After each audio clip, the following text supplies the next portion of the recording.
За сайн Applying сургууль суурьлын нөөц эрхлэн төлөөлж буй Монбишогийн бодлого болон бодолтууд. За Японы засгийн газрын сэтгэл хөдлөлбөр буюу Монбишо шалгалтын 2019 оны материал байна.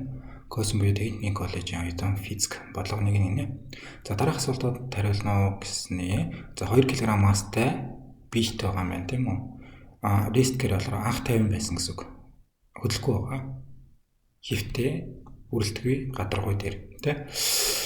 Тэгсэн чинь болохоор татах юм байна. Тогтмол хөвтэй хүчээр татлаа. Тэрний дараа 5 нийтэн хүчээр татлаа. Тэгэх юм бол дараагийн 2 асуултанд хариулаарай. Эхлээд 3 секундын дараа биеийн хурд ямар болох вэ? За энэ дэр болохоор Ньютоны 2 дугаар хууль тийм үү? F тэнцүү юм авах хэрэгтэй гэж. Тэгэд F нь болохоор өөрөө 5 ньютон юм байна. А маань M маань болохоор өөрөө 2 кг юм байна тийм. Тэгэхээр F тэнцүү M A юм чинь A тэнцүү F-ийг хуваах нь M. Тэнцүү F нь болохоор 5,0 ньютон гэсэн. Хурд маань килограмм, масс маань 2,0 кг гэсэн байна. Тэгэхээр 5-ыг 2 дугаад 2.5 метрийг хаан секунд квадраттална тий. Хурдталын нийт чинь өөрөө. За хурдтал нь өөрөө А тэнцүү 2.5 метрийг хаан секундын квадрат юм байна. V тэнцүү яг үлээ V нэл дээр нэг А гэж боломжтой тийм үү. Гэтэ энэ дээр болохоор анх 50 байсан гэдгцэн байгаа юм чинь анхны хурд бол 0 байгаа. Тэгэхээр V тэнцүү зүгээр А гэсэн томьёогоор олчих юм байна. А гэсэн чинь болохоор 2.5 гэд бид нар олцсон байгаа. Тэ нь болохоор 3 секундын дараа гэсэн шүү дээ. Тэгэхээр энэ дээр нь 3-ыг тавьчих юм бол тэнцүү 7.5 метр секундтэй. Энэ дээрээ 7 цэг 5 гэж тавьчих. 7.5 метр секунд. За хоёр дахь асуулт нь болохоор хурд нь юу вэ? 5 м явсны дараах хурд нь ямар байх вэ? За хурдыг нь хурдыг нь биш. Эхлээд замыг нь болохоо тийм үү? S тэнцүү V0 T нэмэх нь A квадратыг ухаан 2 гэсэн тавь байдаг тийм. Тэгсэн чинь бидний тохиолдол дээр болохоор энэ анхны хурд бол байхгүй 0-ороо байгаа. Нэмэх нь А нь болохоор 2.5 гэж бид нар олдсон байгаа. Энд дээр T квадрат ухаах нь 2-оо гэж бичих юм бол энэ 0 T ч юм болохоор зүгээр 0 ч шүү дээ. Тэгэхээр энэ дээр 2.5 ухаах нь 2-той T квадрат гэсэн. Энэ бол зам нь болохоор хугацаанаас ингэж хамаарна гэсэн. Тэгсэн чинь 5 м явцсан гэдэг хэлсэн шүү дээ. Тэгэл 5 м явсан хугацаагаа олох гэдэг байхгүй. Энээрээ 5 м гэж юм бол T квадрат тэнцүү 5-ыг 2-оор нь үржээд 2.5-д нь хувааж өгөх болно тийм үү? 5-ыг 2.5-д хуваach юм бол 2 үлдчихнэ шүү дээ. 2 2-ийн 4 гэсэн үг. T тэнцүү 4-өөс язгуурлах 2 секунд юм байна. 2 секунд явсны дараах хурд нь хэд вэ гэж хэлсэн шүү дээ. Тэгэхээр V тэнцүү дахиад V0 нэмэх нь A тэгээд тавиад V0 байхгүй A-гийн орнд болохоор 2.5 үүчт нь 2 секунд тий. 5 м явсан үеийнх нь хурд нь 5 м явах биелээ хугацаа нь болохоор 2 секунд тий. 2 секунд явж 5 м явж байгаа. 2 секундын тул хурд нь ямар юм бэ гэхээр эндээсээ бодоод болохоор 5,0 метрийг хаан секунд.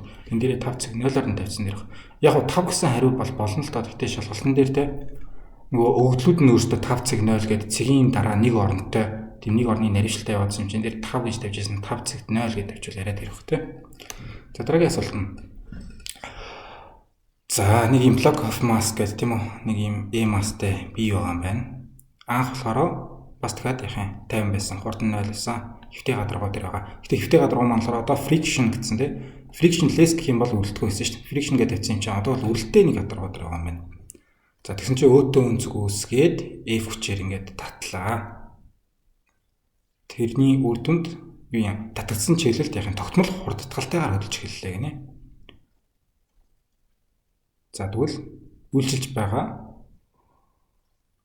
үрэлтийн хүчний хэмжээг болно гэсэн үг юм байна. Kinetic friction, magnitude of kinetic friction force гэсэн юм чинь. За тэгвэл F үрэлтийн хүчний хэмжээг бол гэсэн юм болов. Just answer from A. За доорх A-гаас T-ийн сонголтуудаас сонгоорой. Үрэлтийн коэффициентийг болохоор μ даш гэж тавьчих. Тэгээд доошгоо G-ийн хүчний хурдтал байгаа гинэ. Доошгоо G байх ч яах вэ? F үрэлтийн хүчийг олно. Үрэлтийн хүч гэдэг чинь болохоор үрэлтийн коэффициент үржидэг нь реакцийн хүч гэдэг үстэй тий реакцийн хүч. Энэ дэр болохоор гол нь реакцийн хүчээ олгомж болохгүй. Энэ бие өөрөө юу юм? Нэвтэй хавтаа дээр байгаа доошгоо татах хүч байгаа юм чинь доошгоо mg гэсэн энэ гравитацийн хүч үйлдвэрлэж байгаа тийм үү? Тэгсэн чинь энийг дээш нь F хүчээр үйлчилээ гэдэг би болохоор энэ дээр ингээд 90 градус үсгэж задлж шүү дээ. За энд өөдтэй байгаа. Тэгэхээр өөдтөгийн эсрэг нь синус тийм үү? F синус өөдтэй гэсэн хүчээр энэ дээшгээ татж байгаа. Нөгөөд нь болохоор ийшгээ F косинус өөдтэй гэсэн хүчээр баруун тишгээ татж байгаа гэсэн үг тийм. Тэр энэ биеийн хувьд одоо тэгшил бичиж юм бол x-ийн хувьд ингэж хэлэх хэрэгтэй байхгүй юу? fx тэнцүү яхаа баруун тишгээ f косинусуудтай хүчээр татж байгаа. Тэрний эсрэг болохоор үрэлтийн хүч маань байгаа тий. Хөдөлж байгаа чиглэлийнхаа эсрэг нь үрэлтийн хүчний үйлчлэх хэлбэртэй тийм үү? Тишгээ нөгөө тишгээ f үрэлтийн хүч байгаа. Энийний үр дүн болохоор тэнцүү ma гээд ax тийм үү? X-ийн дагуу тогтмол хурдталтайгаар хөдөлж эхэллээ. Y-ийн хувьд болохоор яах юм бэ гэхээр доошогоо mg байгаа. Дээшгээ f синусуудтай байгаа. F y тэнцүү. Дээшгээ болохоор f синусуудтай байгаа. Доошогоо болохоор хасдаг нь mg байгаа тийм. Тэгээд энэ f синусуудтай чинь хэрвээ их байх юм бол энэ бие чинь дээшгээ хөөрөд явчих шүү дээ тийм үү? Шалнаасаа салаа явчихна. Хэрвээ mg нь болохоор доошогоо их байх юм бол эн чинь доошоо цөмөрч орох хэрэгтэй болж шал руугаа цөмөрч орох хэрэгтэй болж байна тийм. Тэгээд шал руугаа цөмөрч орохгүй байна гэдэг нь болохоор энэ шалнаасаа дээшгээ реакц хэмжүүлж байгаа гэсэн үг тийм үү? Тэгэхээр энэ дээр нэмдэг нь дээшгээ n хүч байгаа. Тэгээд тик y-ийн дагуу ямар нэгэн хөдөлгөөн хийхгүй. Дээшгээ нисч явахгүй, доошоо цөмөрч орохгүй гэсэн. Эндээсээ би буцаагаад энийг олох юм бол n тэнцүү хасах хэмжээ нөгөө тийшээ гараад нэмэх хэмжээ болно тийм. Тэгээд хасдаг нь f косинус синустэй юм. За реакц хүч маань юм байна. Үрэлтийн хүчийг олох хэр чинь үрэлтийн хүч юм болохоор үрэлтийн коэффициент реакц хүч байх гэсэн шүү дээ. Mu dash mg хасдаг нь f синустэй. За энийгээ тэгээд тэнцүү дахиад ma гэж хаад хурдтгалаа асуулаа явчих болно. Биш тэнцүү ma биш те. Энэ f үрэлтийн хүчийгээ болохоор энэ дээдлийнхаа тэгшлийн энэ f үрэлт дээрээ тавьж байгаа. Тэгж чад энэ ax-ийг олуулаа явчих болно. За энэ дэр үрэлтийн хүч маань болохоор mu dash тэгээд яах юм mg хасдаг нь f синустэй гэсэн хариулт маань b дээр байна те. C дээр болохоор нэмэх нь болсон байгаа шүү дээ. Тэгэхээр хасна байх хэрэгтэй шүү дээ. За хоёр дахь асуулт нь ийм асуулт гэсэн юм байна. Тэгээд нэгдүгээр бодлогон дээр тэгвэл яах юм нэг дээр нэг хоёр бодол асуулттай. Хоёр дээр нь болохоор нэг юм асуулттай байсан юм байна да. За шинээр хаширсан үгнүүд гэр юм байна. Bit те bit m-астай horizontal гэдэг нь болохоор хэвтэй тийм үү? Хэвтэй хүч ч юм уу, хэвтэй хавтгай ч юм уу. Энэ дээр болохоор энэ дээр хавтгай гэдэг тавьсан байна. Friction гэдэг нь болохоор үрэлтээ хэлж байгаа. Тэгээд frictionless гэхээр болохоор үрэлтгүй хавтгай болж байгаа тийм үү?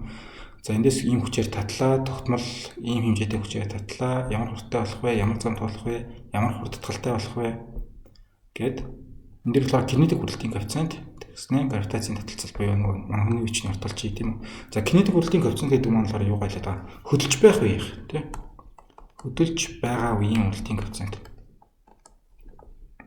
Нөгөөт нь болохоор хэрвээ ялгаж хэлмээр авах юм бол статик үрэлтийн коэффициент гэж бас байж болно. Статик үрэлтийн коэффициент гэдэг нь болохоор хөдөлөхгүй юм. Хөдлөхгүй.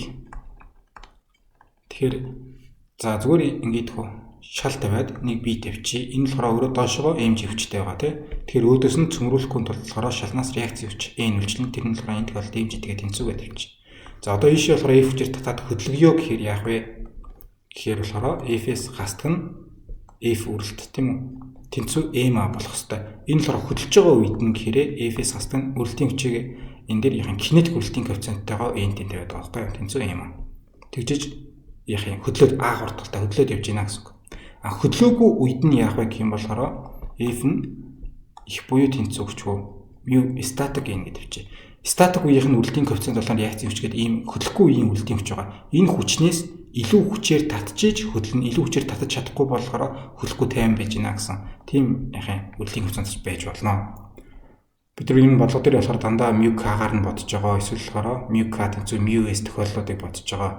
Гэхдээ яг хоо салгаж хэлэх юм бол тийм кинетик үрэлтийн коэффициент болон статик үрэлтийн коэффициент гэсэн хоёр өөр юм бас байж болно гэж. За энэ план байлаа. Баярлалаа баяртай. Дараа дахин уулзъя.